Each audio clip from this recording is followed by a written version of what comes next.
A hospital in the southern tier is dealing with a double whammy right now, a surge in COVID cases and a staffing shortage. And they are urging anyone who hasn't been vaccinated to get vaccinated right away. That story from Channel 2's Dave McKinley.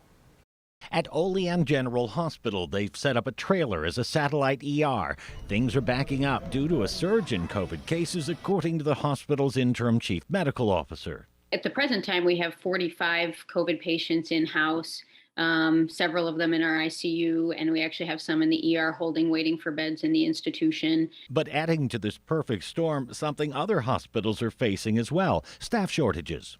We actually have, issues with staffing the floors, and that's part of the reason why some of them are waiting for beds. The hospital is in Cattaraugus County, where the public health director says the situation is beyond concerning. It's absolutely an understatement. We are seeing a high surge of COVID positive cases in our community, so we have a high community transmission rate. It's now 3 times the statewide average, made worse, he says, by low vaccination rates in the counties of the southern tier, as well as those in northern Pennsylvania, which the hospital also serves. The community has a vaccination rate of under 50% for the population. The large number of positive cases is among those who are unvaccinated. I would say that would be a very good, reasonable speculation as to why this high transmission rate is occurring in this particular area.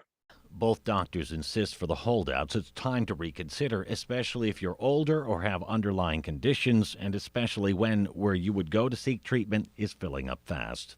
If you do the research on your own, legitimate research, you'll find that way more risk is gained from having COVID than getting vaccinated. And getting vaccinated, like I said, protects you from getting hospitalized. It lowers your risk of being in the ICU, on the ventilator, and dying. So if the community would step up, it would take pressure off of the system. Dave McKinley, Channel 2 News.